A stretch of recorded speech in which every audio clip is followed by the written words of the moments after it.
happening, weirdos? This is the incomparable, the wonderful, the always delightful, the always hilarious Dana Gould, who has written for everything that you love, including The Simpsons, but he's also just a fantastic stand-up comedian. He has a new special that is out now on YouTube for free. like the old guy that thinks it's you have to mention that. It's free.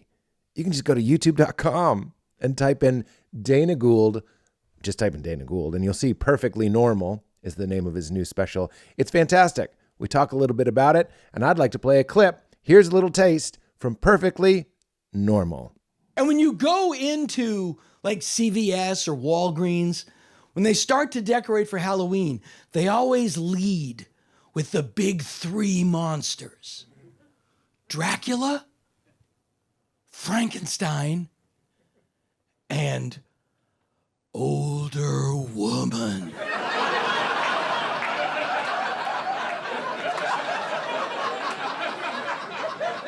She doesn't even have to be in a witch's hat. Doesn't need it. Older woman. Can your heart stand the shocking facts of what time and gravity do to the female face? And the horror you'll feel when they leave the house? The big three: Dracula, Frankenstein, and Nana. All right, everybody, I'm so glad you're here to laugh and enjoy the wonderful Dana Gould. I'm so glad. I'm so glad. I'm so glad. I'm also on tour. That's why I paused there. I forgot to mention that I'm on tour. Go to PeteHolmes.com. We had to reschedule a couple of dates because of a thing. We're rescheduling New Jersey, but Austin is happening on April 19th, and we're rescheduling St. Louis, but we are going to reschedule that. Forgive me. Toronto is happening, Los Angeles, Nashville, Irvine, San Jose, Houston, Royal Oak, Michigan, Washington, D.C., and Boston, Massachusetts. I believe we're adding a second show for Boston, which is obviously so touching and amazing. It's called the PG-13 Tour. It's a little bit naughty, but not too filthy. That's what I like to say. It's, it's not Bargatze, but it's not, real hard. It's mostly clean, but a little wicked. You'll enjoy it. It's what I mostly do. You get it. Just, come out. PeteHolmes.com. Get there. All right. In the meantime, enjoy the wonderful Dana Gould. Get into it. Here, let the people hear this sort of chit chat. Honey, I'm in her apartment. She lives in Berkeley. And I'm like, honey, there was a time when you'd hide your bongs when your dad would come over. So, oh, wow. I think about this. I think about what my daughter will be like, because there's this line in the movie Veep where George W. Bush is introduced. He's at a party and he's like stumbling around. Sure. I think it's implying he's heavily coked up and drunk. Highly in character.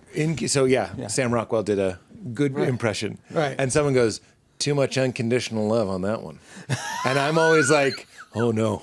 Because my daughter and I we're buddies. Yeah, and I think there isn't a part of you that goes like, cool, she doesn't hide her bongs from you. Yeah. I don't, that's a leading question. I'm just curious. I also just think that they are of a generation where it's not a thing. It's not a thing. Yeah. But my goal in life, and I've succeeded in it, is my children are not afraid of me. I knew you were going to say that. Yeah. Because we're from Boston. Yeah. And maybe that's everywhere, but no, it's true. Like my dad would come home and we'd scatter. That's right. So my daughter, I've wanted to do a bit about it. I loved your set at Largo. I loved your special. You're thank you. I want to give you a very specific, don't let me forget what we're talking about. Has-been is the phrase. We're has-beens. I unconsciously included myself and I didn't like it. No, we are has-beens. No. What I want to say is you're a has-been. Can't take that from me. You have the title. No, well, firstly, I want to say you're a fantastic performer. I think it's always like Dana Gould, comedy writer. Sure. Get out of here. You're very good at using your voice, your face, and your body. Yeah. And I want you to know. And you know that. But, let's get that out of here. Yeah, it's the false modesty aside. The reason I do it is because when I'm done, I feel like they saw a good example of this discipline. Like, you know, it's like I like to do something I know I'm good at. Yeah, there you go. You know? Oh, you mean as a stand-up? Yeah. I thought you were saying the reason I label myself a comedy No, writer. the reason I do stand-up is like, I get that's it. Like, 'cause exactly what it is. I'm not. No, it's blue check mark when that meant Right. something. I mean, like, I'm giving you don't need it for But me. it's still, you know, I never, because I started so early in my career. I started at 17. Oh, I didn't know that. Yeah. And Chappelle had 3 specials by the time he was 17. Chappelle writes off your horse. Chappelle writes a new 20 minutes every 15 minutes. I had a burn where I said Chappelle's next special will be a long voice memo he sent a friend. It's just because he puts out so much content. It's no true, drag there, no drag. We have the same birthday. You and Chappelle? Me, Chappelle, and Dave Koechner. No Same way. birthday, One of these things. I'm just kidding. What Yeah. if I just burned Koechner? I love him.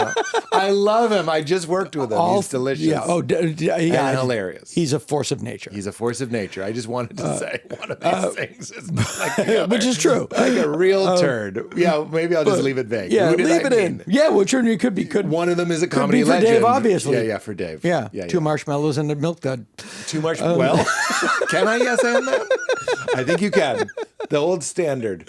But you know, that right when I was, because I started so young, that, you know, right when I was good, like, was cresting, Yeah. I was kind of sick of it already, because I'd done it. I started in 1982, Wow. and around 1999.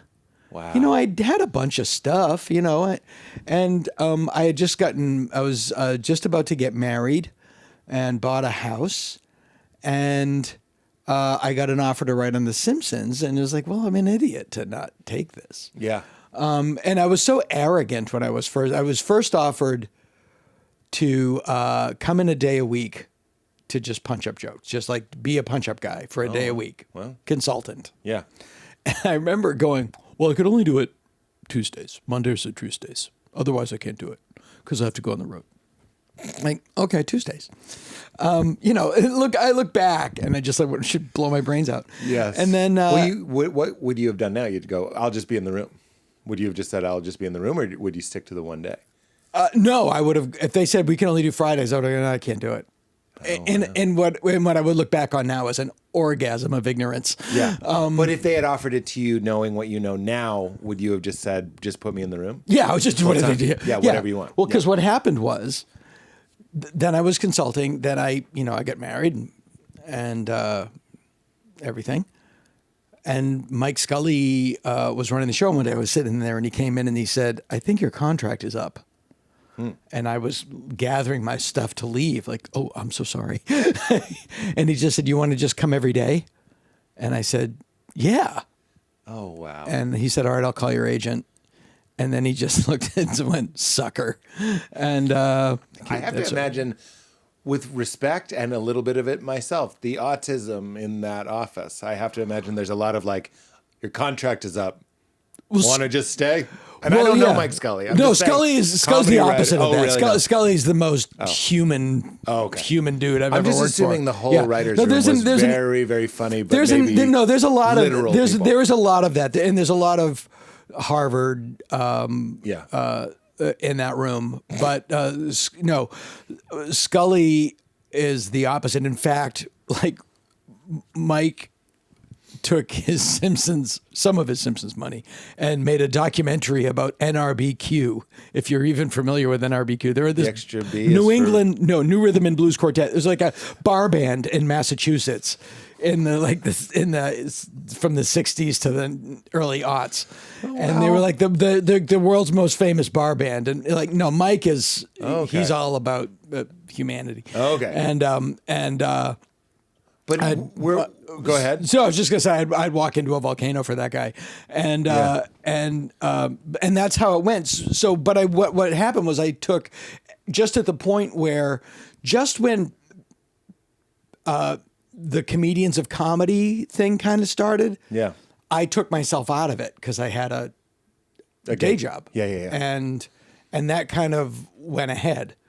And so when I left after 10 years, I had to kind of play catch up. So I kind of missed the train to become a bigger name than I am. But it doesn't matter. I mean, it matters financially, but it doesn't matter to me as long as I like the show. I don't care. Yeah, I understand. So I thank you for that refresher, because you did do the pod before, and some of that was familiar, but it was so long ago. Yeah.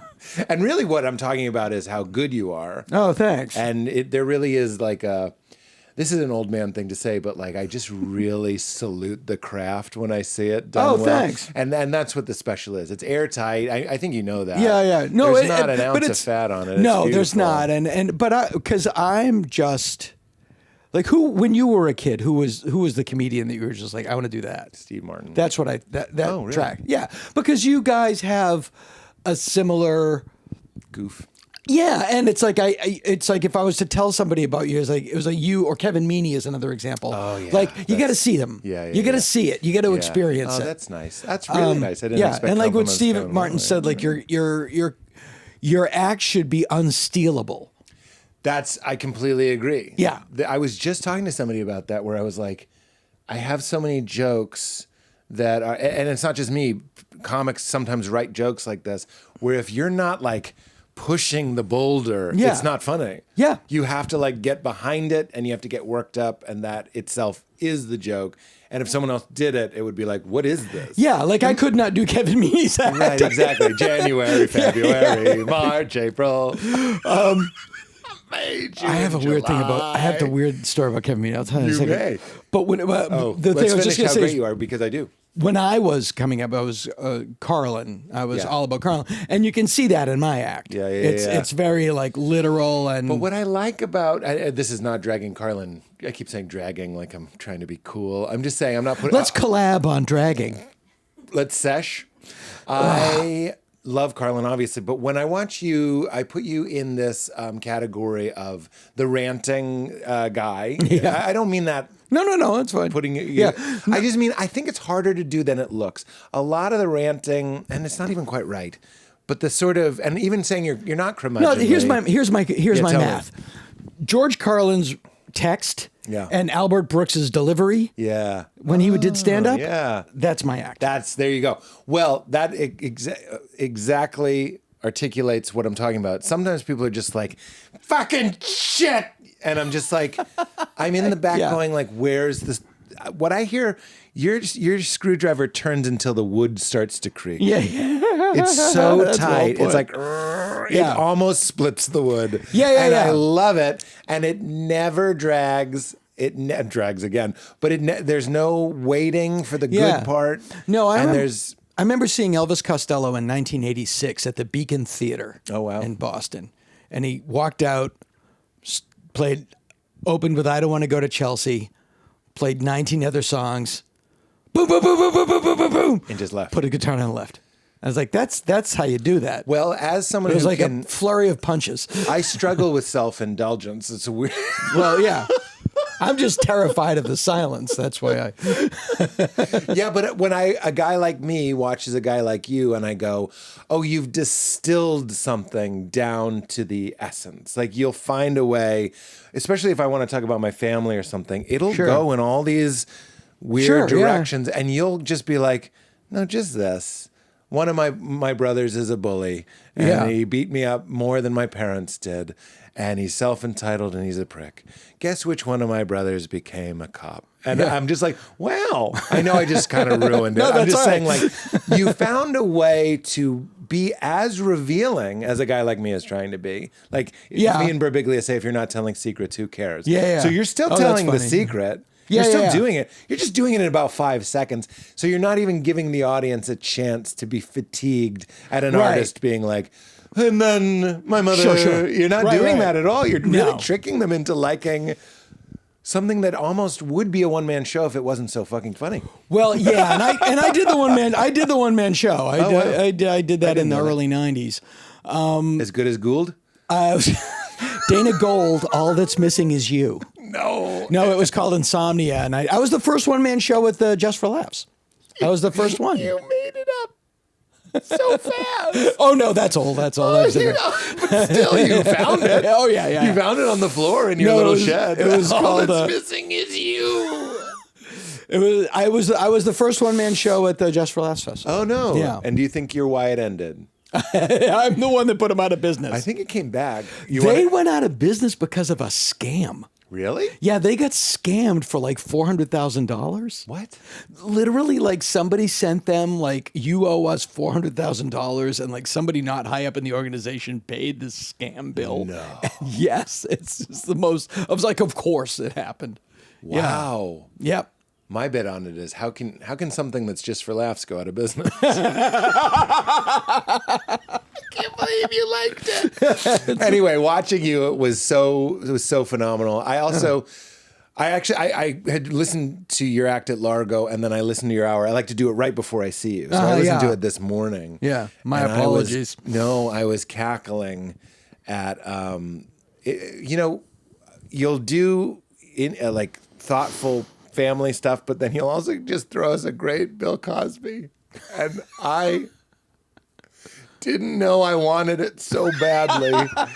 I don't want you to, it's not morning radio, but you found a way, meaning you don't have to do the bit, but you found, and then a Michael Jackson joke right after that. I was just like, and then the through line. Anyway. But you know what that is from? What? Are you talking about do I do an impression of Bill Cosby? I'm going to do it. You're not going to do it, but I'm saying they let him out of prison. Oh, Suafrizzle. Suafrizzle. I think they were worried he was going to commit Suafrizzle. Right. Suafrizzle. Suafrizzle. Yeah. Suafrizzle. This is an open shut case of Suafrizzle. The cops get there and he's... The greatest joke. Well, this is clearly Sizzle Frizzle. This is a clear-cut case of prison Suafrizzle.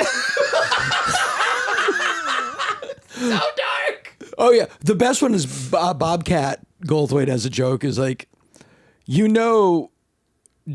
Cosby's first day in prison, they serve Jell-O at lunch. The guys are in the kitchen going, guys, we got to do it. What? That? Well, your bit is like actually... the guys in the kitchen. We have to do it. We have to. They need to. But it's so funny. Like, I was talking about this with Mrs. Gould. His albums, like, they're still, like, you go to used record stores. Yeah. And the comedy bins are full of Bill Cosby because everybody's like, oh, you can't have Bill Cosby records anymore. You mean they sold them back? Yeah. But it's like, no, these records are still amazing. Yeah. Well, Cosby and Steve Martin were the two that... Yeah. But it's like, you do have to separate. Like, you can't take out what he did. Right. In the same way, like, and by the way, I'm sure Chuck Berry did some terrible things that we don't know about, and a lot of things that we do know about. I think, exactly. Unfortunately, we're all I feel like as a society, we're very well versed now in going like, everything. Well, you have a bit about it. Yeah. You want to eat the steak, but you don't want to watch how the cow was murdered. Exactly. You can't drag everything back to the point where it's awful, and everything eventually is awful. Yeah. And then I think you'd agree with this, to represent the other side. I just think we need we need to be honest and open. Yeah, about well it. put. Yeah, we can't be at the dinner table pretending someone didn't assault someone like that. You know what I'm saying? Yeah. As a nation. Yeah. So we can say this rapist, or whatever. I know that sounds so like he's called Mr. President. Yikes. Yeah. It's like that's true. There's a weird. But it's like weird. It's like not to get like obvious, but let's all remember that the guy who wrote "All Men Are Created Equal" owned some folks. Yeah, that's right. That's right. So right out of, I always think when people say like, when JFK was assassinated, the whole thing, today America lost its innocence, and like every black person. It's true. The atrocities that we look the other way on. Yeah. And that's why when you mentioned, by the way, one of my favorite things to do, I'm a mostly vegan. That's not even true. I had pizza with my daughter last night. I break rules all the time.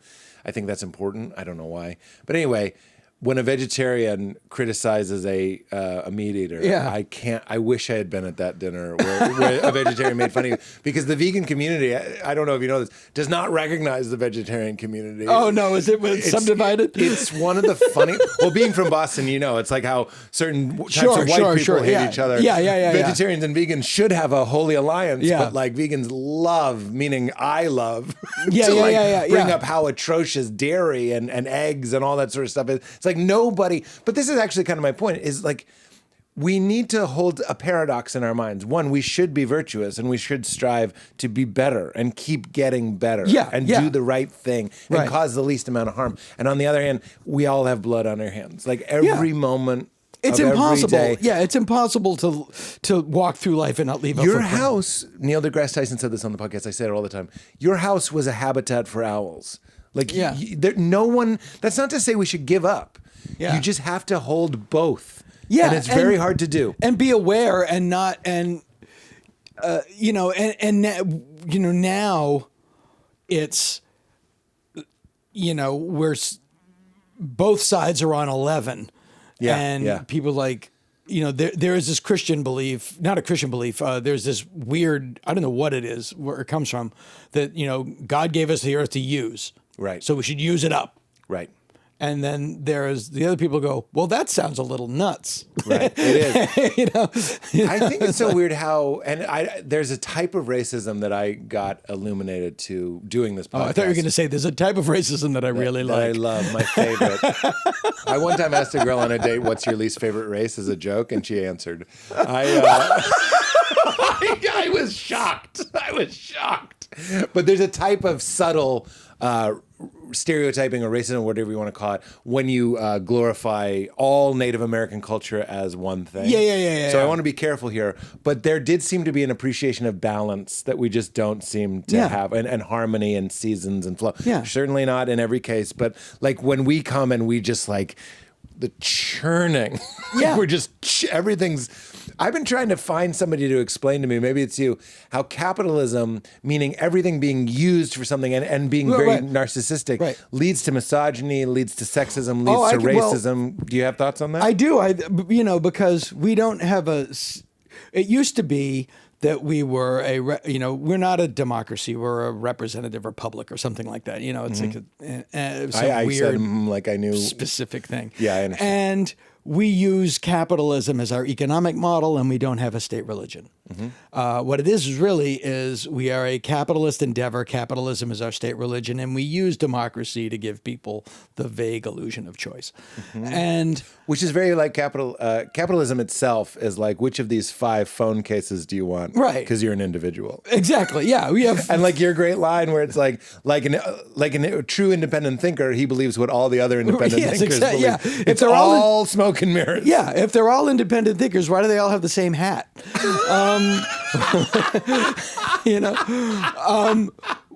But now it's like, if it makes a profit, it's good. The idea that healthcare is for profit, and they believe, well, that will drive, and that the market will drive it to the point that it's equitable for all. Yeah, that only works with rules. I just look at it as a street grid. Like, the street works, the traffic grid in LA works because we have stop signs and red lights and yellow lights and green lights. If you take those out, it's carnage. Right. But a capitalist will say, well, the red light stops us from making money during those 2 minutes. We got to get them out of here and we can improve our, I see, yes. And that leads to crashes and fatalities. Yeah, and the false belief, and there's all these false canards that are put on people. Like, if we raise the minimum wage, jobs dry up. That is not true. If you tax corporations, they won't hire people. That is not true. And these are just things that they say because they don't want to get taxed. Right. And you just have to look at the wealth disparity from the 50s to now. It's insane. The top tax bracket in the 1950s, and that's always where people point to. If you want to know what Donald Trump wants from our culture, you look to America in the 1950s. That's what he wants. That's because that's where he grew up. It's like it was a 90% tax bracket. Yeah. in the 1950s. The top 1% paid 90% taxes. You know, I'll go back to that. You know, okay, so a lot of things came from that. One, that was Donald Trump's season of SNL. That's why he has a fondness for yeah, that's true. Like that was his cast. Yeah. But also, in going with that metaphor of like, we need to take these red lights out of here and that leads to carnage. And then there's one sociopath on a motorcycle that it does benefit. Right, yeah. You know what I mean? Right, yeah. And then we're like, all the businesses are kind of like, what if it's us? Sure. So keep going, because you seem like a learned gentleman. When everything is for profit, right, we look at things and we forgive things that pay out. Right. And we curse and spit out of our mouths things that don't pay out. Right. And I really feel like that leads to some very black and white thinking, which leads to people just being like, if it's a success, we like it. But if it's in need, we hate it. And and it's the definition of profit. And I always like, what if you didn't make all the money? Yeah. What if you just made some, and then other people had money too? Yeah. You know, and that is seen as a weakness. Like, Jamie Dimon was talking about like, these people have weekends off. It's like, yes, because they're not sociopaths like you are. He wanted to take the weekend away. Yeah, he was complaining that he calls his workers on Saturday and Sunday and they're home. Yeah. And it's like, you know, your money is a way to live your life. And you should live your life and enjoy your life. And if other people make money, that doesn't mean that there's less money for you.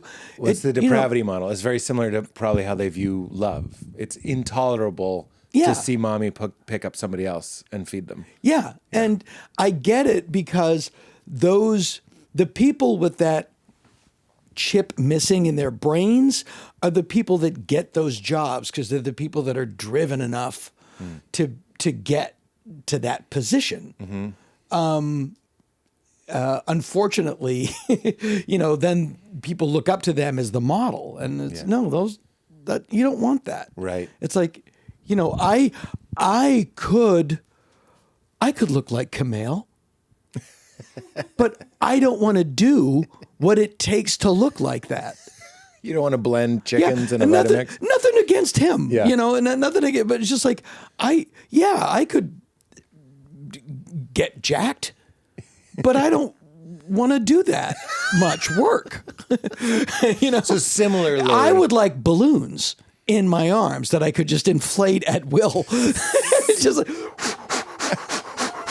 and then I'll have some biceps, and then at night. Well, that's actually a really interesting question. If there was a way to just have muscles, like let's say there's an Ozempic. And I only said Camille because he's our friend. He's our friend, and he came up on my Instagram today. Like, I didn't know I wasn't following him, and it said, you should follow this guy. I was like, oh, sure, I didn't know that. So you don't have to be afraid. He's a gentle giant. He's not going to hurt you. Oh, he could kill me. Yeah, but he won't. He won't. He has a new bit. It's a very funny bit about how these muscles are for show only. It's very funny.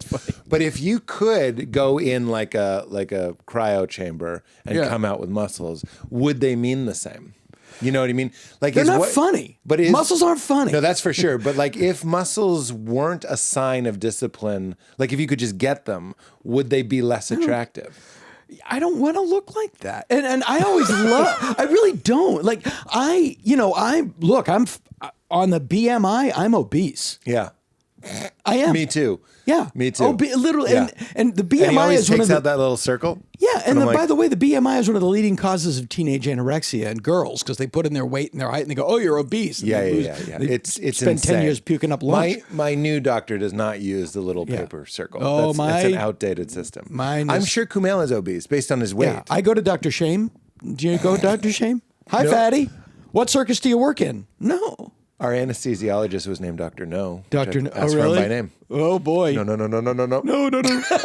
Yeah. My doctor's like, well, and I say, because I just had a big physical, and it's like, well, and I go like, how am I? When I say Kumail's obese, it's just because he weighs so much. Why are we both so afraid there's of Kumail? there's a guy that I follow on Instagram who's like a bodybuilder, weightlifter, and he's like, I'm obese. Yeah, he's like, look, I'm obese, and Based he looks like Hercules. Yeah, exactly. That's my point. It's an outmoded model, but. I went to my doctor, like, look, I don't drink, I don't smoke, I don't take drugs, I've never done any drugs. I've never been high.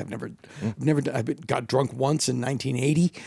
I eat fairly disciplined. And I don't understand it. And he's like, well, what do you have for breakfast? I go, usually for breakfast I have coffee. What do you put in it? Like a little bit of milk. Forget it. Eat a sheet cake. You forget it. It's like, wait, what does he mean? It's just like you can't do anything. Like, it's like, put just a little milk. Yeah, put a thumbnail of chicken on a scale and then eat a week later. Yeah. As George Carlin once said, all I can eat now is a cup of Woolite and a wicker swing set. What a great turn of phrase. Yeah. Tell me your Kevin Meaney story. I was curious. Oh, well, I was talking with Bobcat about this recently. We all came up in Boston in the 80s, which was virulently homophobic. Yeah. Well, Kevin Meaney is a homosexual. He was out, right? No. Out. He was not out. Never came out. This was I think he came out towards the end of his life. Towards the end. For context. But very funny comedian. Very, very funny comedian. Closeted. But hung out with this group of guys whose jokes would be hate speech today. Mm-hmm. I mean, literally, this was at the beginning of the AIDS crisis. And literally, I can't even repeat some of the stuff that was. It just sounded like stuff from a Bund rally. And people would go bananas. Yeah. And Kevin. I caught the tail end of that. Yeah.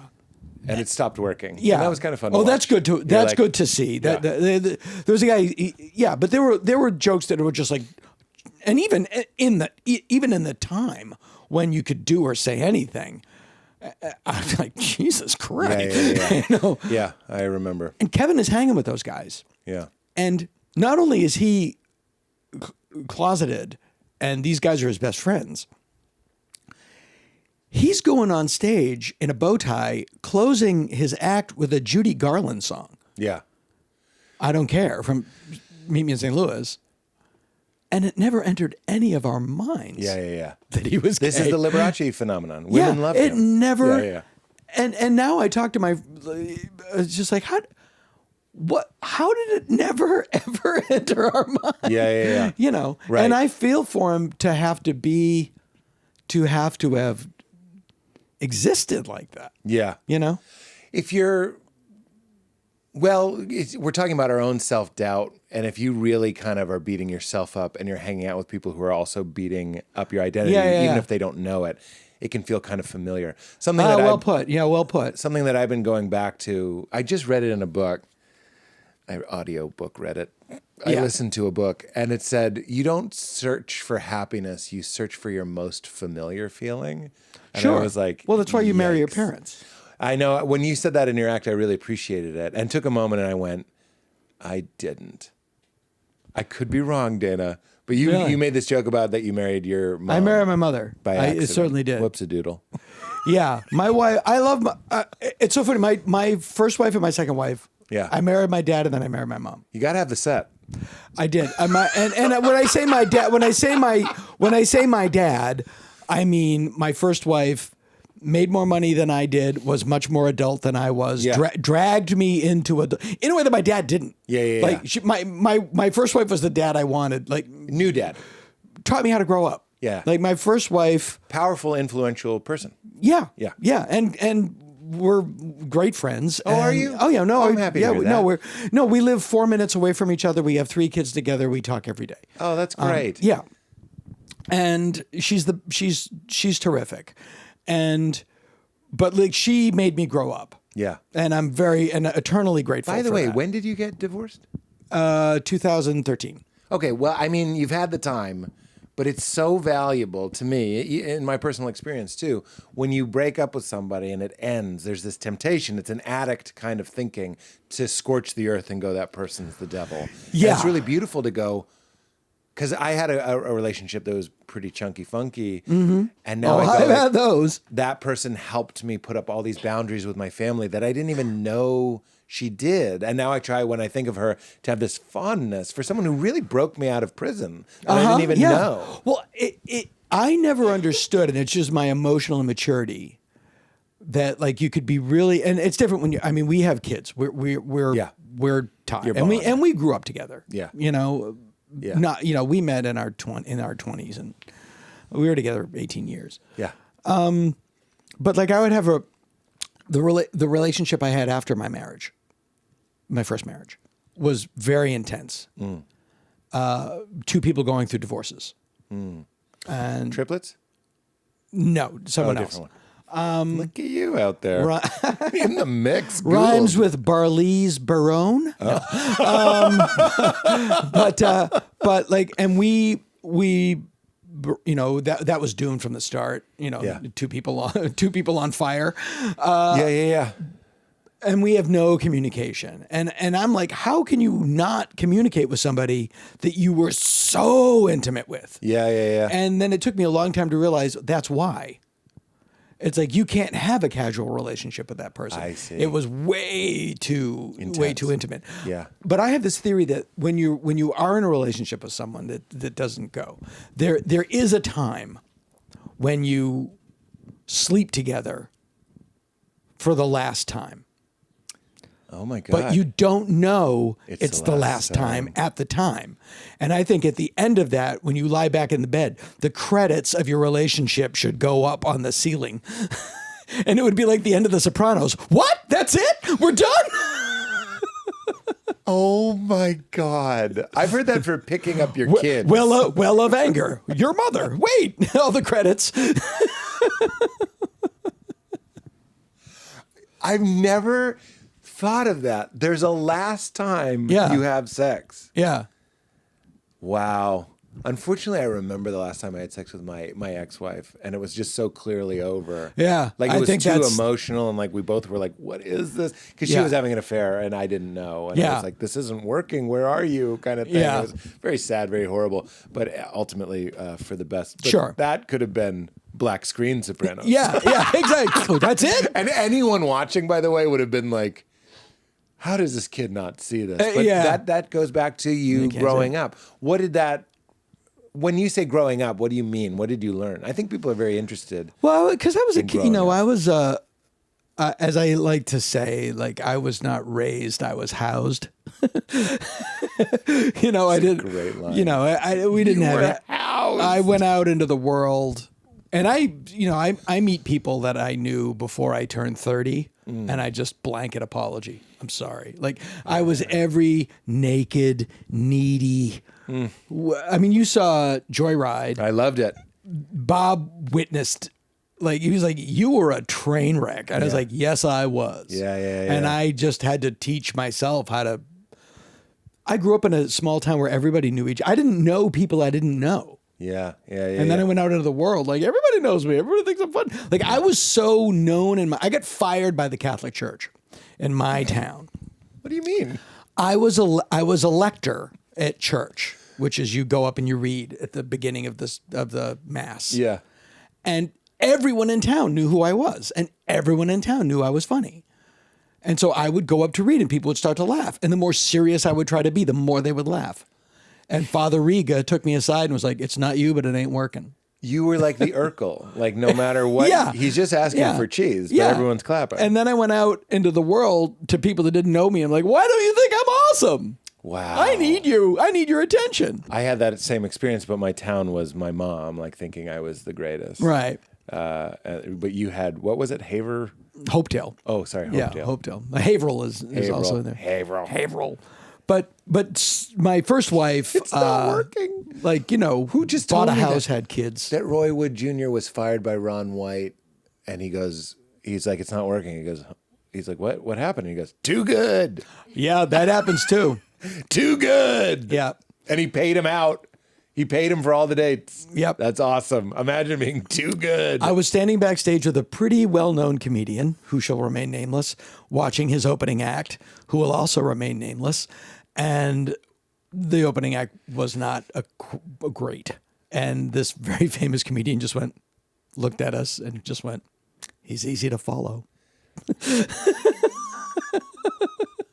That is very, very funny. Yeah. Yeah, I remember that's happened to me in certain situations where it's just a tonal thing, and it's like it's not working. Yeah, it just doesn't. Yeah, it just doesn't. We don't want this. And often I'll say to my openers, I'm like, please don't do crowd work, don't be jumping around and stuff, because then when I come up, it's like boring and dumb. Yeah. To save, that's part of the job. Is well, like you want a different. Like gotta be different. Yeah. I used to open for Stephen Wright, and it was a really good mix because I'm very blah, and he's so specific. As long as it's changing the channel. Yeah, it well just put. Can't Well be put. It Yeah. can't be the same show. What's so funny about Stephen Wright is that what people don't realize is that he's so silly.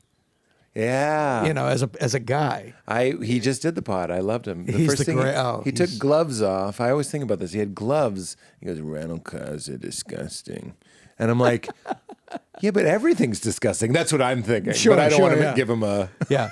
He has one of those. There are a couple of jokes. There's like 6 of them on Earth where I just shake my head. Because they're perfect? Yeah, they're perfect. Can you think of one? Well, his, I think it's... there's 2 of them, actually. I think it's wrong only one company makes Monopoly.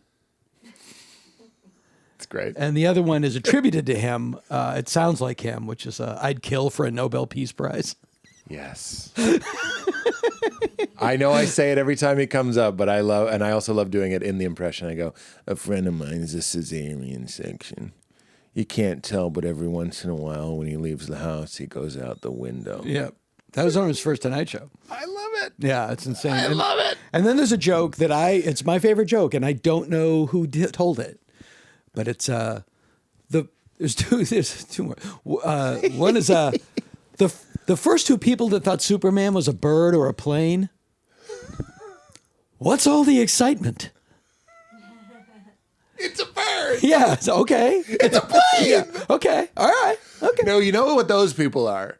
Everyone's looking at a man flying. Yeah. And I'm going to say, hot take, there are too many people out there going, it's a bird, even though they are looking at something because their amazing. brain's trying to make sense of it. It's a bird. Yeah, exactly. Yeah. Shut up. Let us enjoy it. I have a friend who's not a comedian, a special effects guy.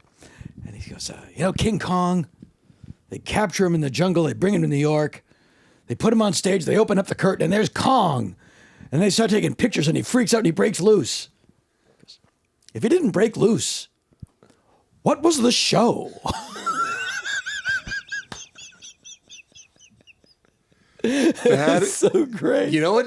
Okay, that's such a great show business joke, Yeah, too. it's a great show You know there's a relieved producer who was like, thank God he escaped. Because we had nothing. We had Edgar Bergen and Charlie McCarthy. Yeah. They didn't follow this. Yeah. They just show him you can't open with Kong. You got to build to you it. opened with Kong. You need a guy that comes out, his finger's the size of a New York subway train. Yeah. You know, you got to build it up. You got to do and then have the reveal. We're going to let him, you want to hear him? Like, let's hear him first. Yeah, boy, see, you know how to Bring do this. one person backstage to see it and let her scream. Yeah. Then we all get the chills. You can't just open it up. It's like the first scene in Star Wars is the attack on the Death Star. No. There's nowhere to go. So we're done. If he hadn't escaped, what was the show? Is now my new favorite show business joke. I love it. Yeah. It's like How's the House from The Elephant. What's that? Oh, it's an old showbiz joke about this guy gets a job in the circus, and his first is my joke about the circus, which it's never really getting the laugh I wanted it to have. Yeah. People always say when they're a kid, I'm going to run away and join the circus. The circus travels around from town to town. Just wait. Yeah, you just have to go outside and wait. But I'm going to go out front and wait for the circus doesn't sound as good. I'm shocked that doesn't work. I'm tickled. I'm going to go out front and wait for the circus. It's a funny. Have you tried screaming it? That's the Pete maybe Holmes that twist. should I do. I was on a TV series called Mob City that was Frank Darabont who created Walking Dead. It was his series after Walking Dead. It was the LA mob squad in the 1940s. And it only ran for one season, but it was the coolest job I've ever had.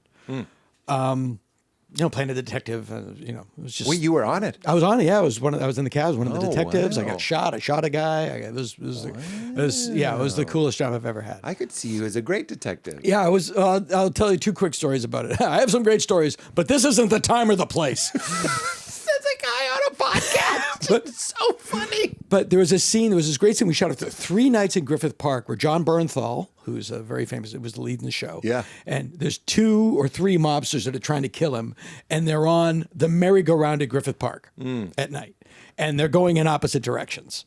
Oh, wow. And we're just going over. And I said to the first AD, why doesn't John just step off and wait for them to come by and shoot them. Yeah. And the guy went, "Don't tell Frank." Because it would have ruined it. Because he would have murdered me. Yes, he would have murdered the guy me. that ruins it. Yeah. Because the movie needs to have, or the show needs to The show happen. needs it, yeah. The show needs it to was happen. beautiful. And Yeah. then there was one scene, and I was in an episode where I was in a shootout, and I got shot, and then I had to crawl, and it was a big action scene. And they wire me with squibs, and I'm in the thing, and the special effects guy comes up to me and he goes, "Okay, so just so you know, when these," and they're telling you this, like action movie acting is not easy. Yeah. Because you can't think about it when you're doing it. Yeah. Like I literally had to rehearse by crawling on the floor. Because it has to be second nature when you're doing it. So the special effects guy goes, "All right, the squibs are going to go off, and you're going to want to turn." And it went from my left rib to my right shoulder. Yeah. Because you're going to want to turn to the left when they go off as it moves across your chest, but don't, because we're going to blow this wall out on your left side. So don't turn your head, or it's going to. So just try to keep. And I go, "Okay." He goes, "You've done this before, right?" And I went, "No." And he went, "Oh," and just walked away. Oh my God. But you don't have to, but then. You didn't get a face full of wall, did you? No, but I would have had he not said that. But then, you do, then it takes over. And I had a really good acting teacher who helped me get through that, Leslie Kahn. And when I got the job, I called my friend, because I'm a comedy guy and this is not a comedy show. And I called my friend Todd Stashwick, who, if you know who Todd is, he was on the Star Trek. He was in Star Trek. He was on Picard.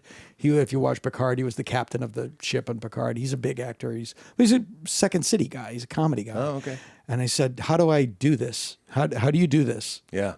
Because I don't know what I'm doing. Yeah. And he just went, "Leslie Kahn." That's it. Yeah. That's all you need. I went over to her and she goes, "Let's do a scene." I go, "Okay." And I start, and she goes, "I'm going to stop you right there." Right away. Yeah, right out of the gate. And she goes, "You're going to be really easy to fix because you're doing everything perfectly wrong." Yeah. And she was right. Although, it's funny.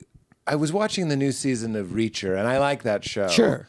But I'm like, Because you're a man. because I'm a man, and we men just have an insatiable appetite to pretend that they're an alpha who doesn't exercise, eats candy bars, and always knows everything that he needs to know. Yeah, exactly. It's like Sherlock Holmes who beats people up. That's what it is. Yeah. And it's sort of embarrassing that there will always be an audience for a guy who's just like, "Well, Dana, your coffee cup tells me that you're actually an alcoholic," or whatever. We love it because men just want to be useful. Yeah. And this is the most useful guy who just can't stop going to towns and having the cops ask for help.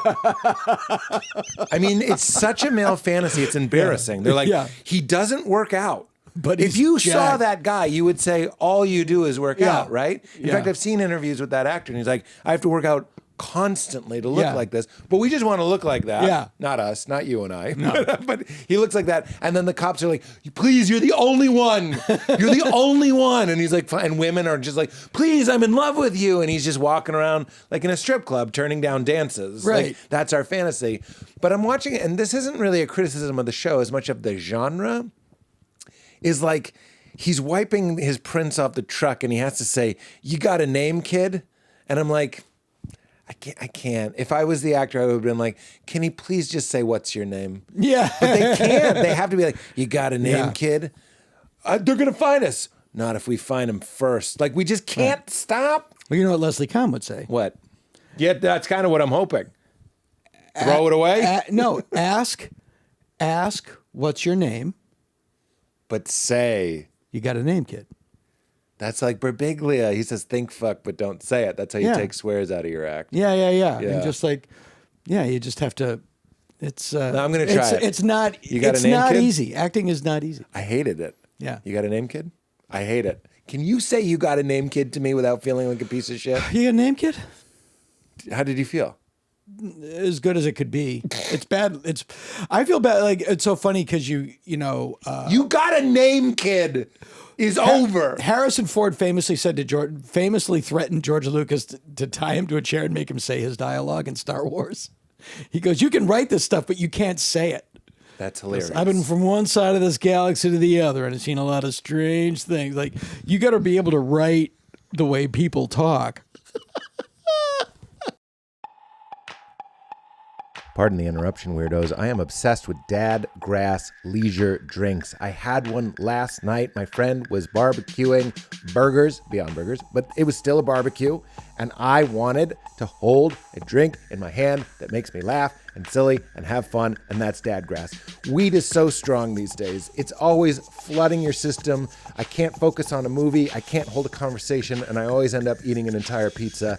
Dad Grass Leisure Drinks are amazing. I'm not just saying that. They taste heavenly, and they have the perfect microdose of hemp THC that gets into you quickly because it's a liquid and leaves your body quickly because it's a liquid. That's just how it works. You go in, you feel fantastic, you laugh more, you enjoy more, you feel nice. Of course, it's stackable if you want to go further. I find one Dad Grass Leisure drink to be perfect. It tastes amazing. It's like a yuzu flavor, and it gives me, I'm California sober, I don't drink alcohol, it gives me a can of something I can hold that takes the edge off, that helps me settle into a social situation and have fun. We're talking 3 milligrams of THC, 6 milligrams of CBD, and 2,200 milligrams of lion's mane per can. It's mild dose, it's fast acting, hits you in 10 minutes.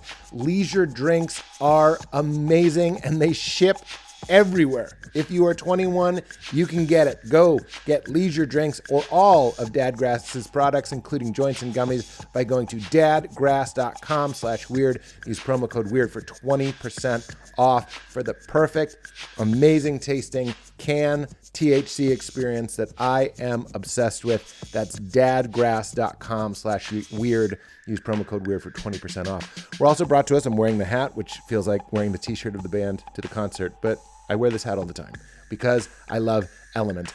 Element is an electrolyte supplement that you add to water that gets you drinking more water, that gets you hydrated better, more complete, more quickly, and it tastes amazing. So of course I'm obsessed with it. Growing up, an electrolyte drink after a workout meant flat soda, basically. Tons and tons of sugar. Element is no BS. LMNT, Element.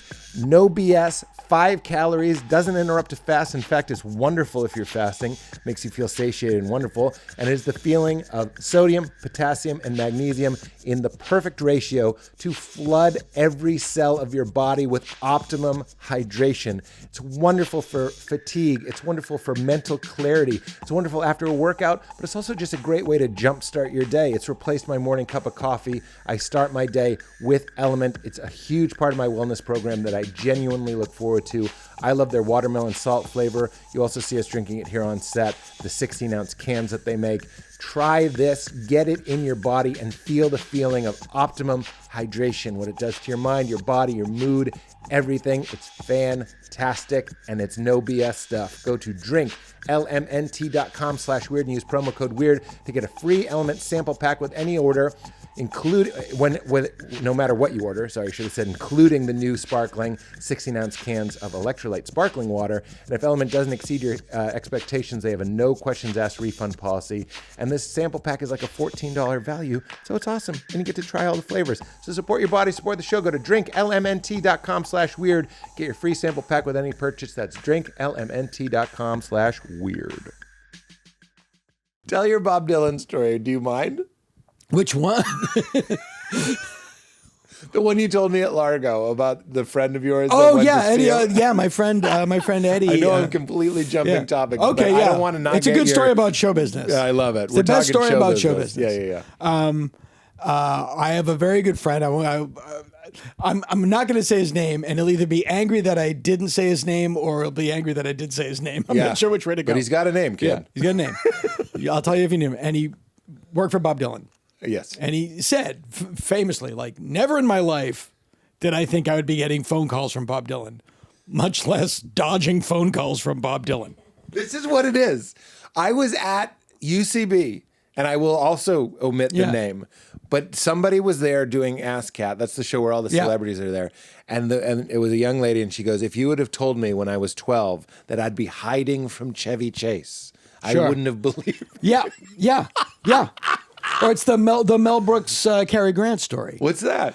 It was literally like Mel Brooks gets an office on 20th Century Fox, and he goes to the thing and he sees Cary Grant in the commissary, and Cary Grant has lunch with him. And he goes, I can't believe it. I have Cary Grant. And then the next day, Cary Grant supposed to go to lunch, and he's like, I can't have lunch with Cary Grant today. That's just what it is, man. Yeah. That's just what it is. So my friend gets a job for Bob Dylan, and Bob Dylan is playing at the Hollywood Bowl. And they say to my friend, do you want to go to the show? And he goes, yeah, I'd love to go to the show. He goes, oh, just come to the show. I'll put your name at the door. So he's with his wife, he goes to the Hollywood Bowl and just gives his name, and they let him in, and he's thinking, yeah, this is amazing. I just walked up to the Hollywood Bowl, gave my name, and they let me in. This is crazy. Because he's a guy from Massachusetts. Yeah, I've made it. Yeah, and then they go, no, go in there. Go in there. There's a thing. So he goes, I go in this room, and there's just like picnic tables and chests of ice with beer in them. I'm like, this is insane. This is like how the other half lives. And they go, no, go to the private lounge. So I go to this upstairs, and there's this other room, and then there's a bar. And I see like Kevin Bacon and Kira Sedgwick, and I'm like, You said Jack Nicholson. oh no, it gets better. Oh, He goes I'm like, sorry, yeah. I'm He goes, sorry. Kira, I'm like, oh my God. And they go, no, go up there. So I go to this other lounge, like the super duper. I go from the super lounge to the super duper lounge. Yes. And then there's Warren Beatty and Jack Nicholson, and That's there's no it. bar. Yes. There's just waitresses with trays, and they're giving you drinks. And I'm like, this is crazy. And then somebody goes, hey, Bob wants to ask you a question. Bob wants to talk to you. So I go down this corridor, I open up the door, and there's an old Jewish man without a shirt on sitting on a folding chair. And I think, I went in too deep. I went in too far. Bob Dylan Yeah. waiting to Yeah, go with no on. shirt, old Jewish man. Hey. You got any Hostess fruit pies or whatever he wants? You should have stopped at the second Yeah, to you last stop at room. the seven- yeah. Stop at the Nicholson room. Yeah, but no, you're going too deep, and that is how it is. I am. Thank you. I love that. And now, do you have another Bob Dylan story?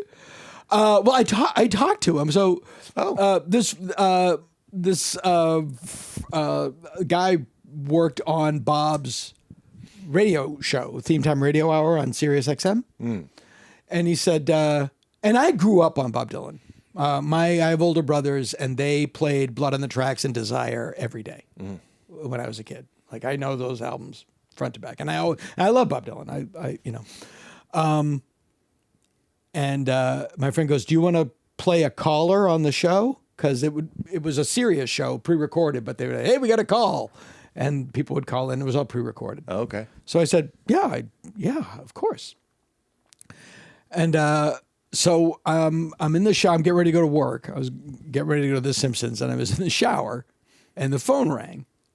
And I thought it was my wife who had left for work. So I run out of the shower, dripping, naked. Pick up the phone. His friend goes, hey, can you do this call now? Like, yeah. He goes, hey, Bob, this is Dana. Hey. So I talked to Bob Dylan on the phone. Naked. Naked and wet. Water on the tracks? Water on the tray. Yeah. Put a towel on it. Yeah.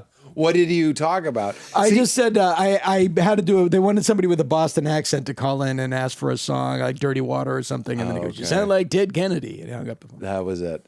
Yeah. What is so funny about Bob Dylan and how he's having, I told you my line is I've been getting really into Bob Dylan lately for no reason. And because I'm just such a fucking hack. I'm so obvious. It's a great joke. And it comes through the zeitgeist and I bite. I Right. bite. I get but into it. you like Bob Dylan. I like him, but not enough. Now I watched Don't Look Back. Yeah, I sure. watched the Scorsese one. He's such an a-hole and Don't Look Back. I Who thought threw it the was- bottle? What's that? Who threw the bottle, man? Yeah, I actually really liked him in Don't Look Back. Because the story is, Don't Look Back is the black and white documentary. Yeah, for by those who D.A. don't know. Pennebaker. And he said when he watched it, he was aghast and Yeah. didn't like it and didn't want it to be released probably. And then the director said, just think of it as you're playing the character of Bob Dylan. And then he loved it. Oh, that's interesting. And he was like, yeah. okay, I can see. Because I didn't think he was too much of a turd. I'm such an He's mean to Donovan. He is mean to Donovan. I didn't know who that was, though. Oh, really? Yeah. And he sings them a song, though. Yeah. I'm like, Donovan. But I Mellow don't- Yellow, he had a big. Oh, okay, They call Mellow me Yellow. Mellow Yellow. Yeah, That's Donovan. all of those people are the Monkees to me. Sure, I okay. don't know who. I'm a little older. But I liked him in that movie very, very much. And, what was I going to say? I just think someone somewhere knows this motherfucker. That's how I feel about all the chosen prophets. You know what I mean? And the more we learn about Bob Dylan, the more he is just an old Jewish man on a folding chair. Yeah. And the more you learn about anybody, that's why I'm like, I had this line, and I don't know if it made my book, but I was like, when I was a kid, I was like, I wish someone had been there to film Jesus. And I'm like, what, and ruin it? Yeah, exactly. That's how you feel. Picking his nose. Picking his nose, calling everyone chief. You know what I mean? It's just like, you can't have your saviors and footage of them as well. I heard an interesting thing. You might know this, but it was a very interesting thing. That nowhere in the Bible or in the gospel does Jesus say to worship me.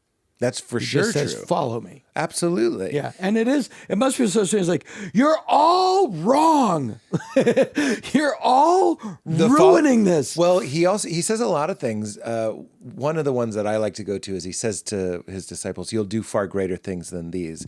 So he's telling them, like, take the ball and run with it. Like, take what I've taught you, but go on your own journey. And the fact that we stopped and, like, instead of just going to Detroit, we worship the sign that says Detroit this way. Like, we don't explore, we don't ask ourselves, who am I? We don't ask ourselves, what is our relationship to God really deep down? We just kind of throw endless parties for this other guy that figured it out.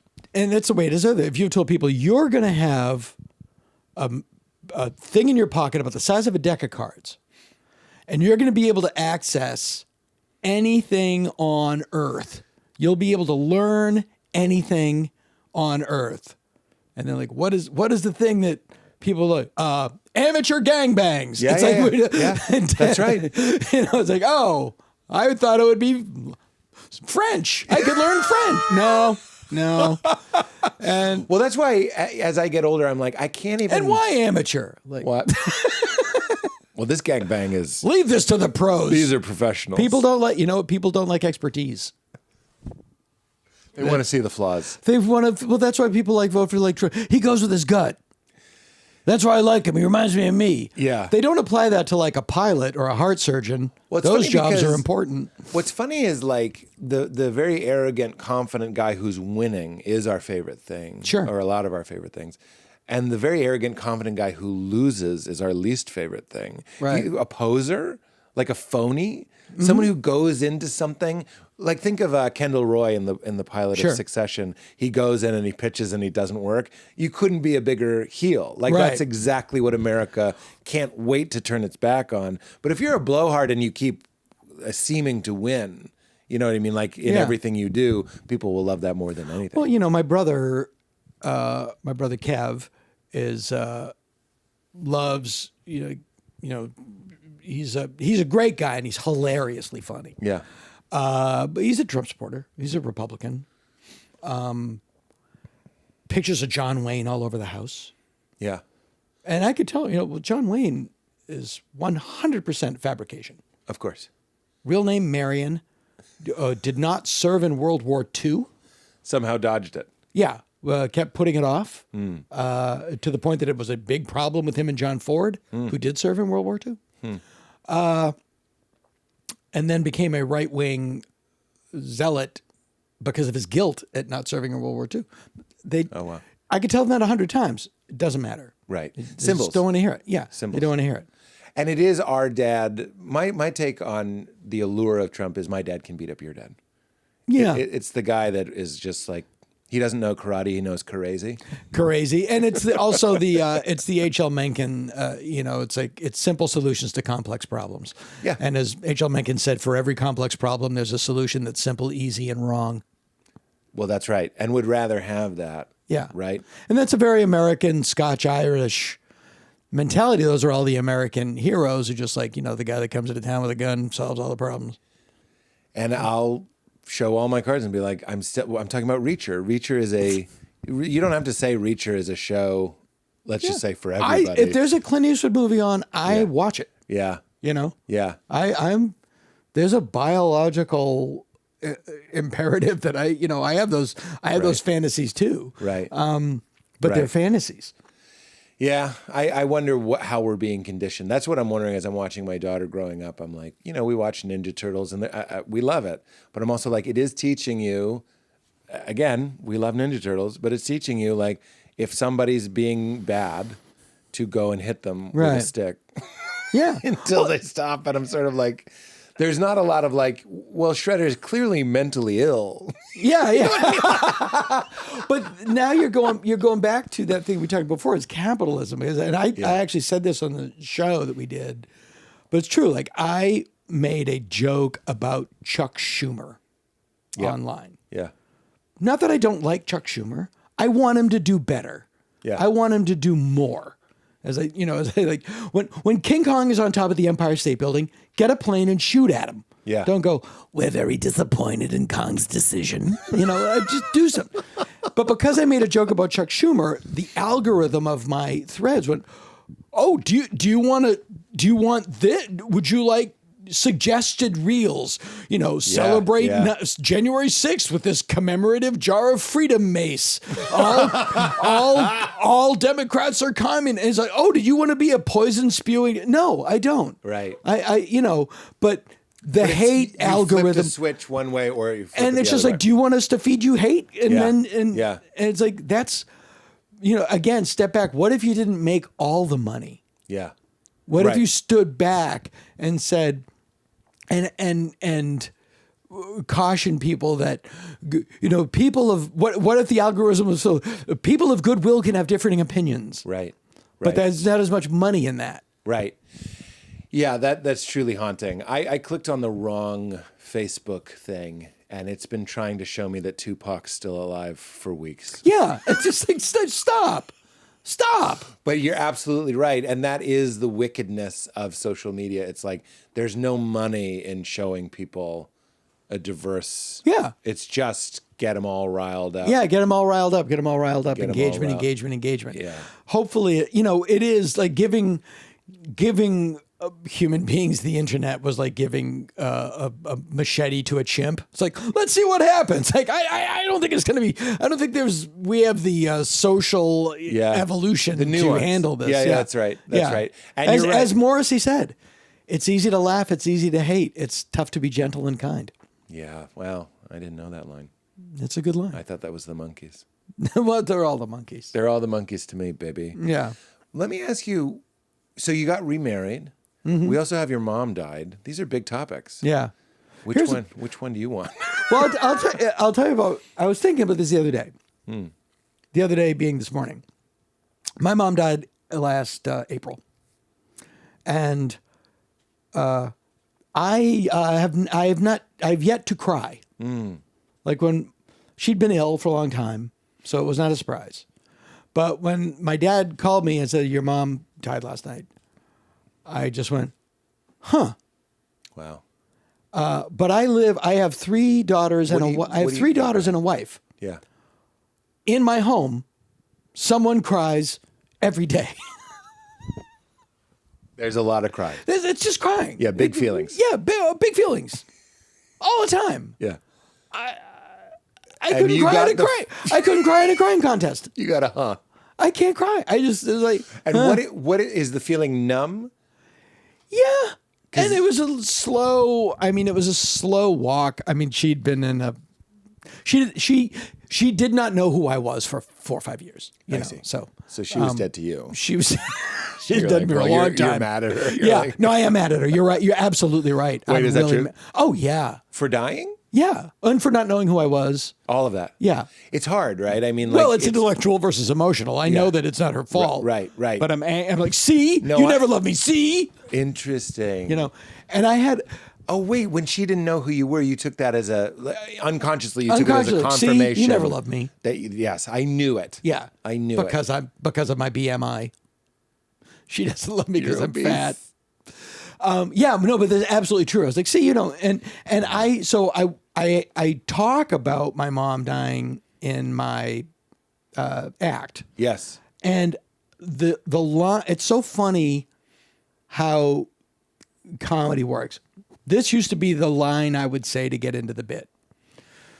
I recorded the special, and at the end of my special, I was out of material, and I panicked.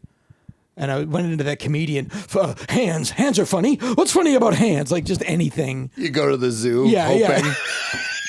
There's got to be something. Follow a garbage truck. What's going on with these guys? And then I said, no, what's going to happen is I'm going to live my life. Stuff's going to happen and they'll talk about it. Yeah. And 2 days later, my mom died. I'm like, I don't need to do material that badly. It's very funny. Audiences just crater. Really? Just crater. And then I would have to dig out of it. I want to clean it up. You go, my mom died, which is great because I needed new material. Yeah. That's the one line. The better way to do it. I'm not sure. No, but what's so funny was that was crater. Then I came up with another line. Okay. Which gets a laugh, and the audience then goes into the bit much lighter, and it's much more funny. Just because I changed this is very inside baseball, I love it. comedy craft Couldn't wait. stuff. But it was just because and what it is, I'm talking about. I do the thing about the internet, and I said, my mother was a big Trump fan. And just before the election, she died. Ha ha. And that, yeah. But that gets a huge laugh because it's just about, I don't know why one and not the other, which is kind of the great thing about comedy is you still don't know what's going to work and what's not going to work. And we could talk about that for 45 minutes. Yeah. The power dynamics of that joke. Mother is introduced, death is introduced. Yeah. And then, I don't know, broken expectations, how life works. Or what are we assuming about your mother? That she was an old woman who loved Trump. So she was probably not very nuanced and was very kind of... And then she didn't get to see the ceremony. There's a lot. But it's just I think the ha-ha... I did a thing I thought was funny. Which was... I took the frame from the Zapruder film... Okay, which frame? The 218, the head going kablooey. You know the number? Well, I think it's frame 218, yeah. And then I put a dialogue balloon over Jackie going, ha ha. And sent it to some friends, and everyone to a man was horrified. Yeah, that's horrifying. That's truly horrifying. It was so funny. Wait, why? Because Jackie didn't like him? I need help. What's the last thing on earth she would do in that moment? I suppose. Okay, that helps. That tone of ha-ha helps. Yeah. That sort of... The Ralph, not Ralph Wiggum, but Nelson Muntz. Nelson, all right. So when your mom died, and it took you a while to process, and you still haven't cried, and you haven't processed it. I haven't processed. No. What do we do? No, I don't think any of us have. You don't know if we can? Yeah. And I find it, here's the thing that, and I talk, again, I'm not running material by it. Yeah. And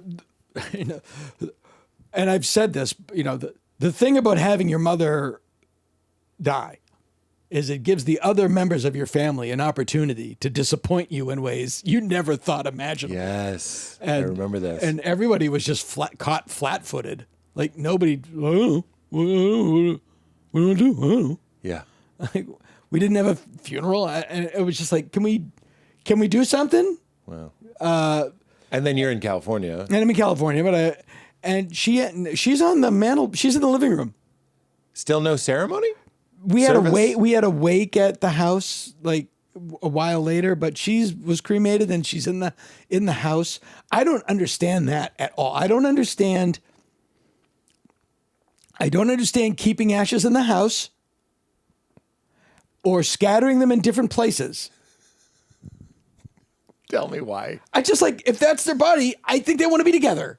That's true. Yeah. We'll put the arms in the Chesapeake. Yeah, I don't understand. Yeah, I don't get that at all. It's a weird blend. You're a coffee bag. You're a bag of coffee grounds now. Yeah. And I say this in my act, and it's a joke that I put on Twitter that was stolen by Beige Cardigan and made into a popular meme. But I do it anyway out of stubbornness. Okay. Which is, you have to have a plan for your aftercare. Yeah.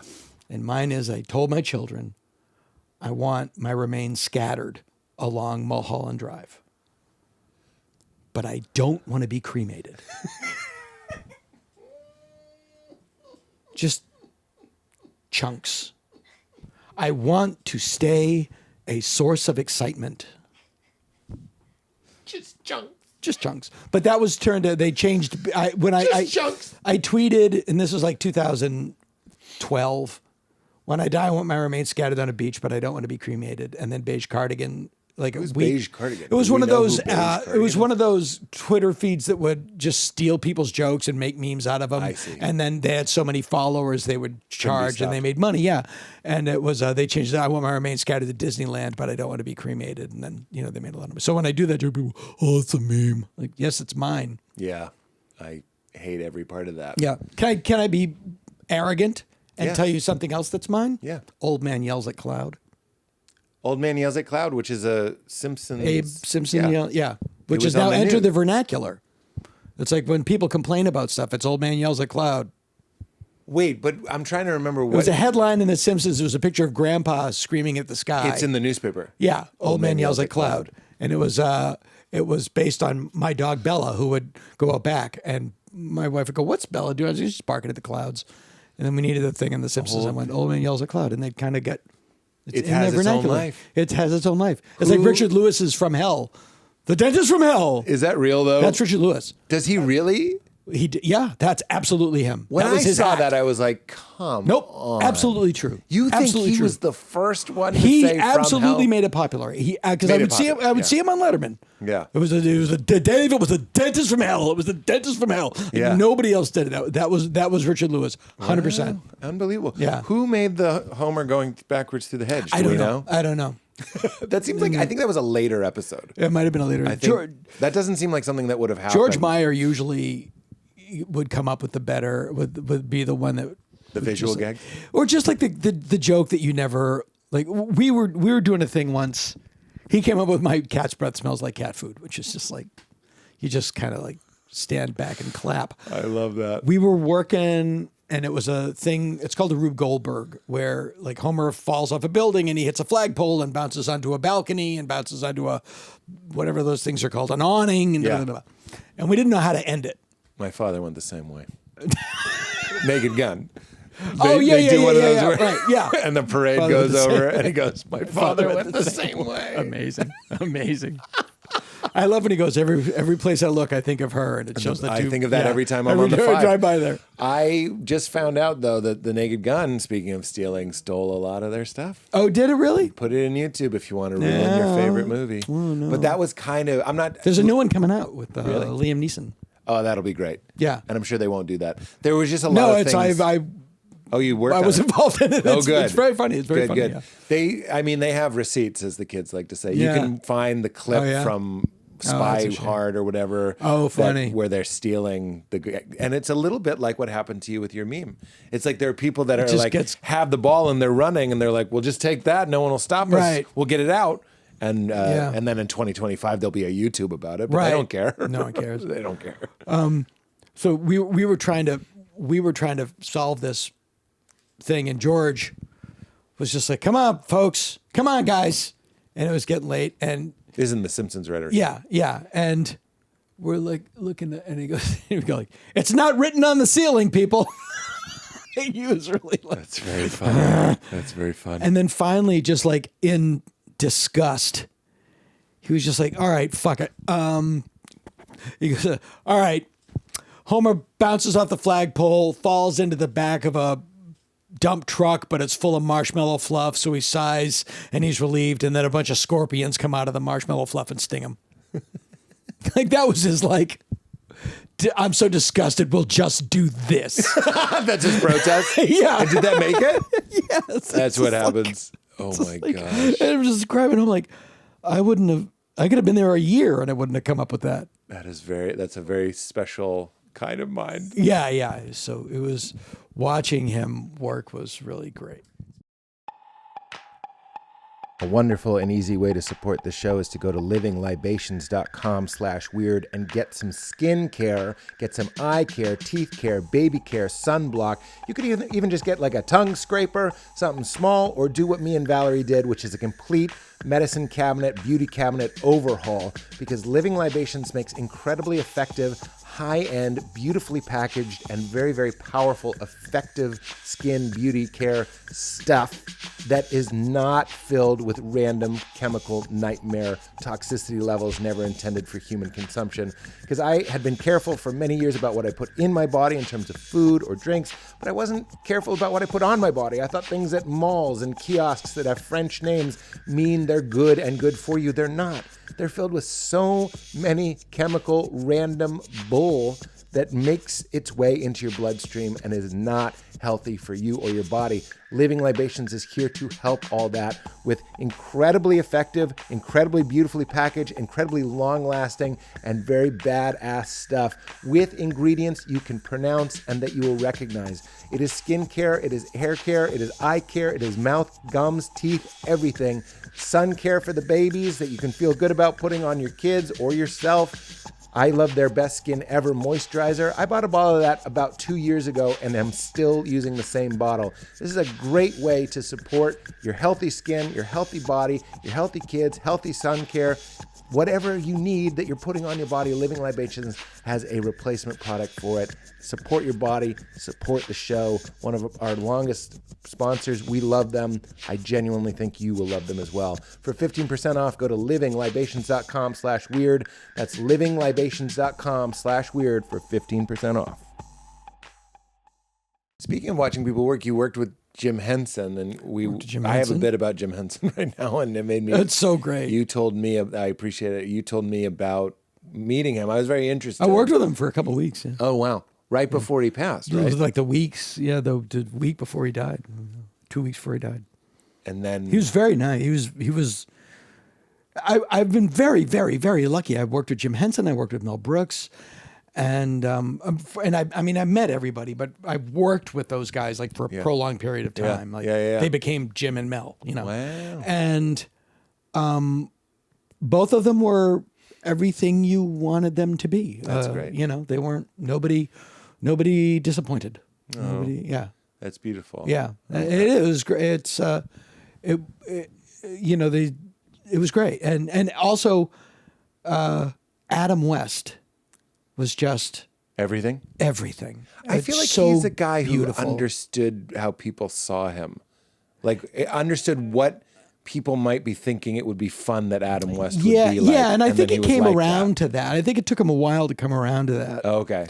But the story I tell was on the Simpsons, and it was a flashback to where Krusty was a Batman villain, and he voiced Batman, and he came in, and we were just like, it's Adam West. And I'm sure you've seen Look Well. Look Well is the pilot that Robert Smigel and Conan O'Brien wrote for Adam West. Yeah, it's on YouTube. Conan you can see Batman. it. Yeah, watch Look Well. It's on YouTube. It's astounding. And the reason it wasn't picked up was like, we don't know how there'll be episode 2. Wow. But when you watch it, you can almost see why, because it was like Naked Gun. It's so dense. But so they said to Adam,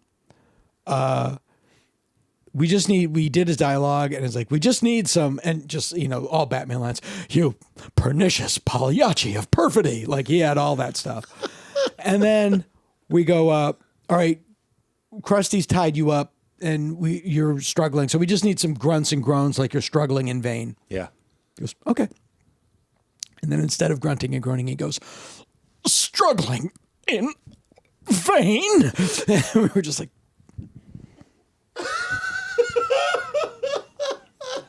yeah, it's like the master. It was. And you use that, of course. Hell yeah. I was like, that's fantastic. Yeah. That's fantastic. I imagine you haven't seen a ghost. You don't seem like a guy who's seen a ghost. You seem like a guy who, if he saw a ghost, would say he didn't see a ghost. It's funny. I had this conversation with my sister after my mother passed. My sister, did you watch The Sopranos? Yeah. Imagine Janice Soprano. I already was there. But without all the elegance and sophistication. Now you have my sister. What a great line. What a great So my line. sister says to me, I really feel Ma's presence in the house, Like I really feel her presence. And I go, You couldn't do a voice that put her down more. That impression is such a slam. just wait. I really feel my Presence. And then I say, like a ghost? No, like an angel. Like she's an angel in the house.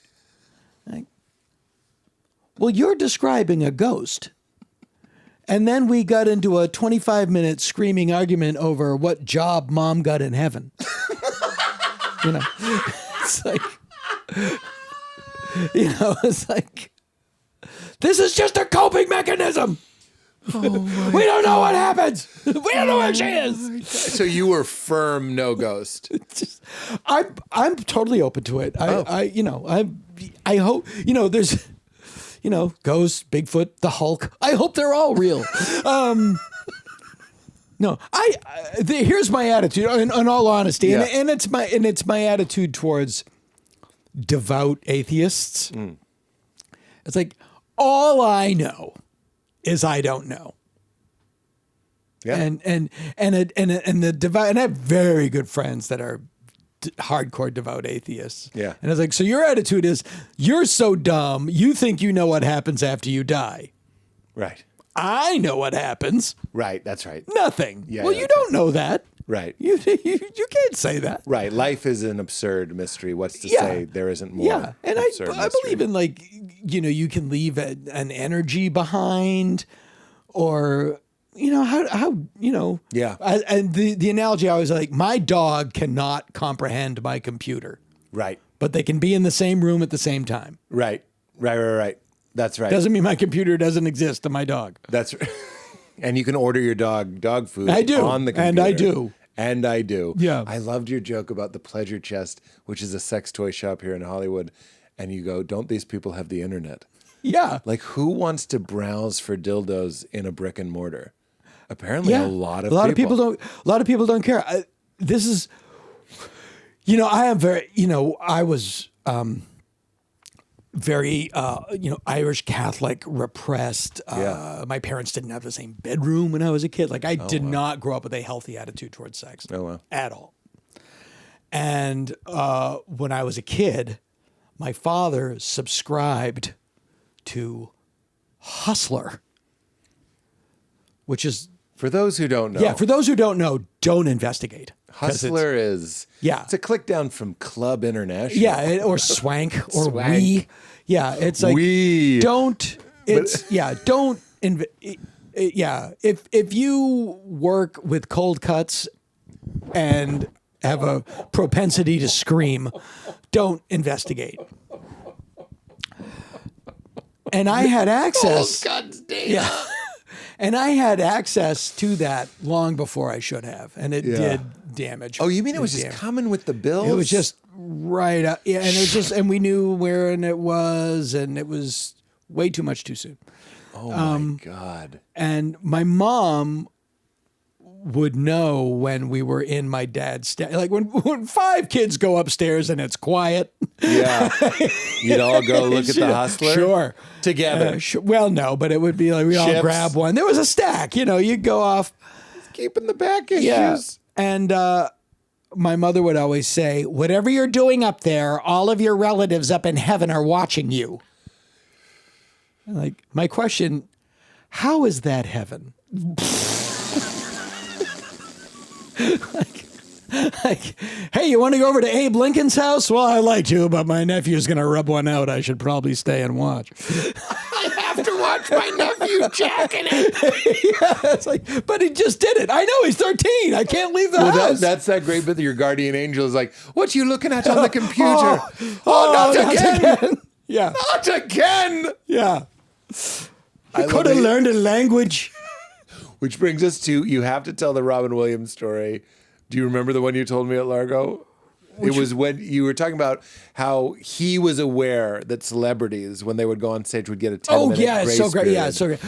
Robin and he's one of those people. There's a handful of people that I like. I'm sure you have the same thing. A hairy handful? A kid, you can't believe, well, Robin, yeah. Shaved him for Hook.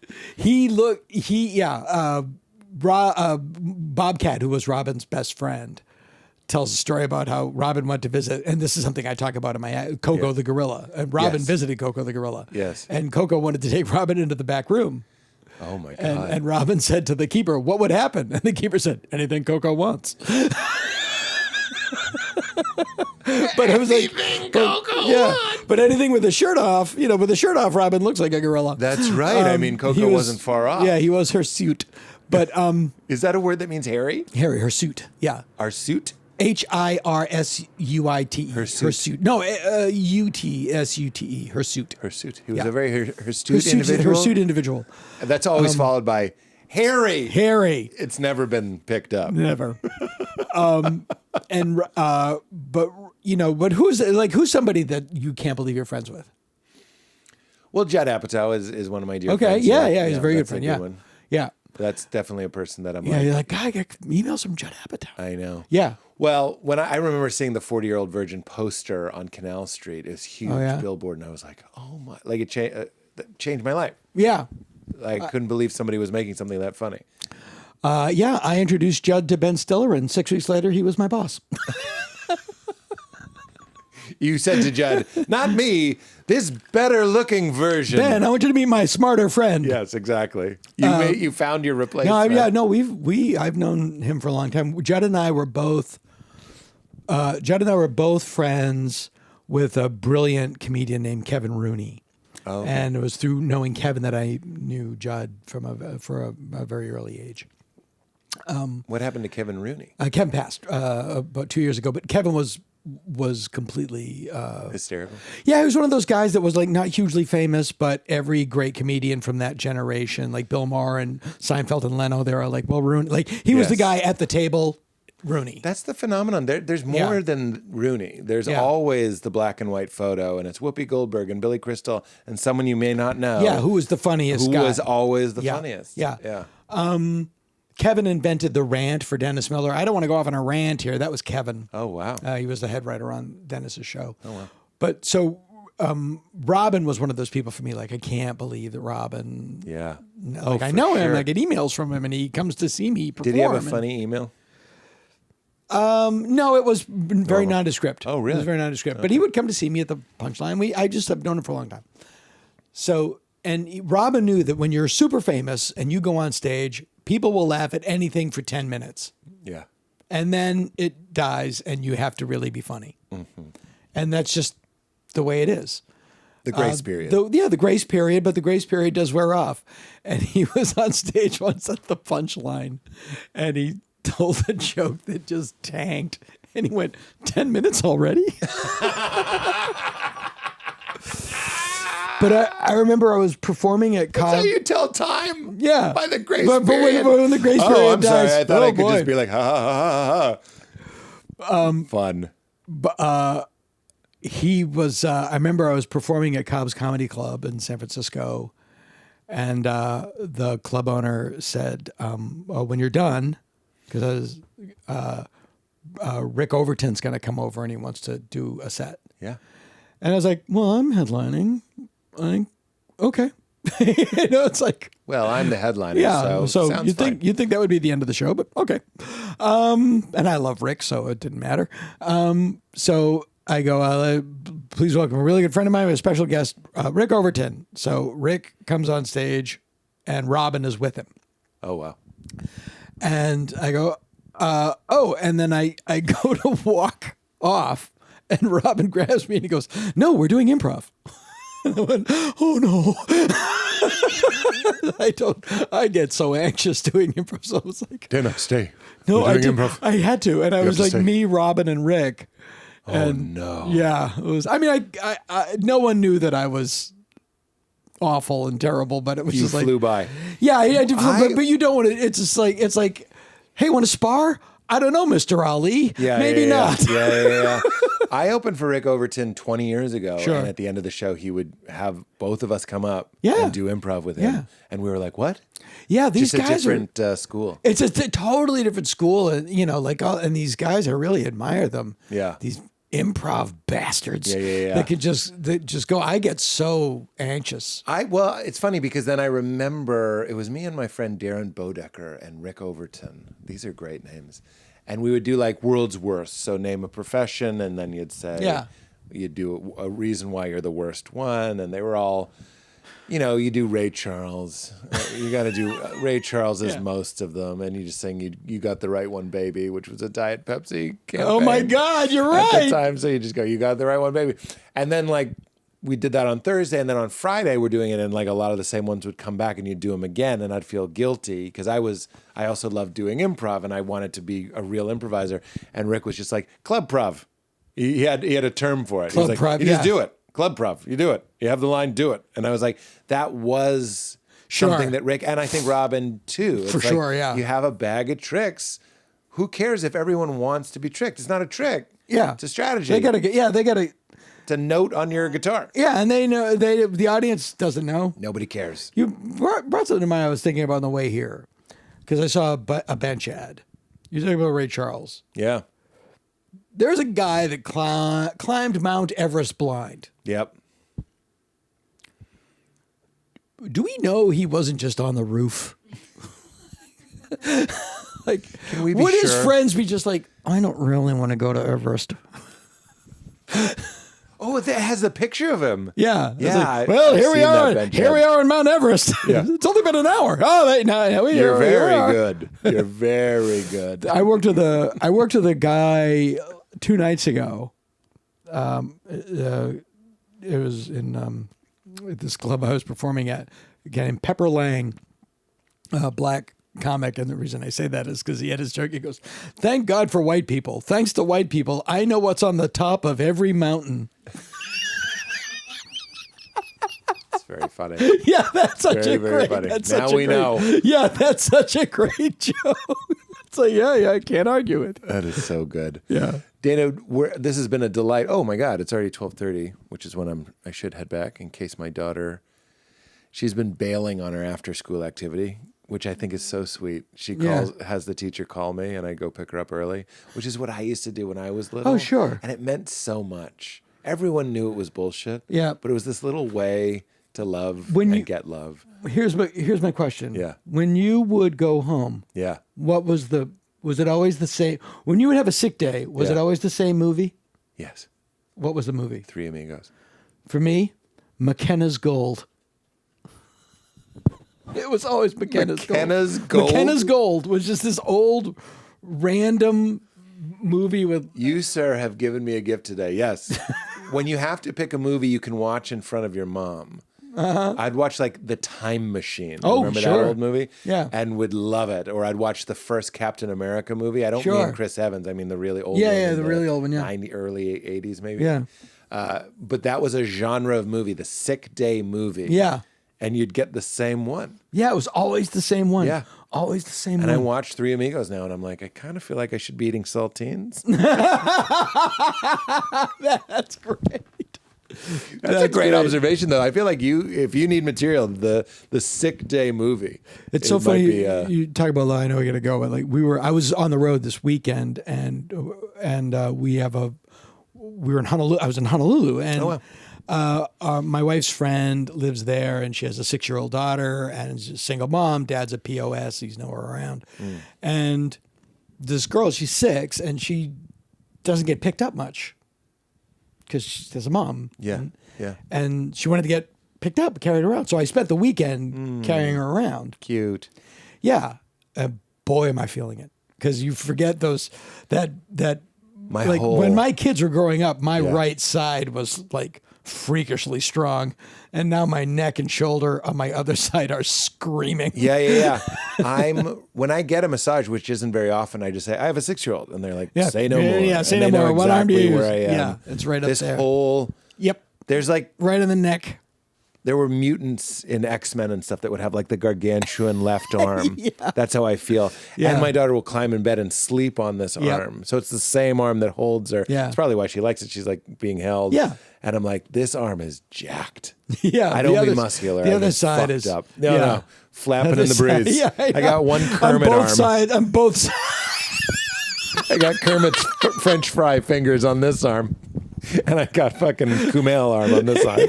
Exactly. You have Kumail and Jonah in the same body. Very, very good. Dana, I could talk to you all day. Yeah, I that's feel so bad fun. that I have It's to so go. fun. No, But you're special. I know exactly where you're going. Exactly right. You're special. It's called Perfectly Normal. Perfectly Normal. And it's fantastic. Oh, thanks so much. And I always like to give It's this on YouTube. compliment. It's on YouTube when it's true, is I put it on to research. But the truth is, I was driving and I had a very stressful morning. Mm-hmm. And it was just, I'm solo parenting. My wife is in San Francisco for a little birthday trip. And even when you get up early and you're behind the ball, it doesn't matter. There's something about like caring so deeply about this child and being alone. Sure. Oh, I Full know. I know. respect I to- know the feeling. Yeah. Yeah. Everybody that knows that sensation. So it doesn't matter how well I tried to do. I was tense. By the time I dropped her off, there's a real like, and now I'm driving to LA and I'm like noticing I'm in a bad mood. And I was like, I need a laugh, which is such a beautiful thing when we can get in touch. I'm not saying with stress. I'm stressed all the time, but like when I can go like, wait, I think this is the kind of knot Yep. that comedy could untie. Yep. And you put it on, not to research, Just to enjoy it. to enjoy it. Yep. And I laughed the whole time. Oh, that's great. And I never even thought about turning it off. And I also think it's because, and tell me if I'm wrong, you enjoy me the way I would enjoy you. We don't do the same thing. That's right. Yeah. Like I'll give you an example. I won't listen to Patton yeah. for pleasure. Yeah. Because Patton and I are Too similar. We're both heavy metal bands. Yeah. Yeah, and I don't say I'm No, not I have a ragging on him. shot. It's I have a shot to enjoy you, and you have a shot to enjoy Yeah, me. exactly. I'm just like, because when I hear Patton, everything he says, like, damn it, That's I right. want it, damn it. That's how I feel about Rory Scovel. Okay, who yeah, I yeah, yeah. love, But Yeah. I have a harder time. And then that's why you killed Meanie. Did you see my face? I didn't even know what you meant. I was like, what? Ah! Well, yeah, Kevin Meaney. This is the lineage of the silly boys. Another one bites the dust. The silly, the silly boys. That it is harder for me to watch Kevin Meaney, especially somebody who's better at it than I am. Like really tapping Sure, into yeah. a silly place. Yeah. That guy was a savant. Rory, every bit Rory does, I go, God damn it. Yeah, that's, I And know that if I'm feeling, ever exactly. if I'm ever in doubt of a joke or a special title or anything, Val will say, imagine if Rory did it. And I go, it helps me see that the joke is good. I'm like, if Rory did it, I would love it. Sometimes I'm just tired of myself. And I go like, if I could see someone else like Rory do it, I would love it. You know what I do, and I know we got to go. I know. But same thing but different. The most nervous I ever get is when you're doing a talk show like Conan or Tonight Show or something, and you're behind the curtain waiting to go on, Yeah. and you're alone. Union guys. Yeah, Curtain. right. And you're alone, and you're going to go out, and you're going to be the only thing on television on that channel. Yeah. And you got to, and even though you have cue cards, you're frantically trying to remember your act. Yeah. And what I would do, what I learned to do, is I would pretend that I was George Carlin in the 70s Oh, wow. when he was on The Tonight Show like every 4 days. And it was such an effortless thing for him that he would just like stand, wait, think about what he's going to go home, have a bag of Fritos in the car, whatever he's going to do. Yeah.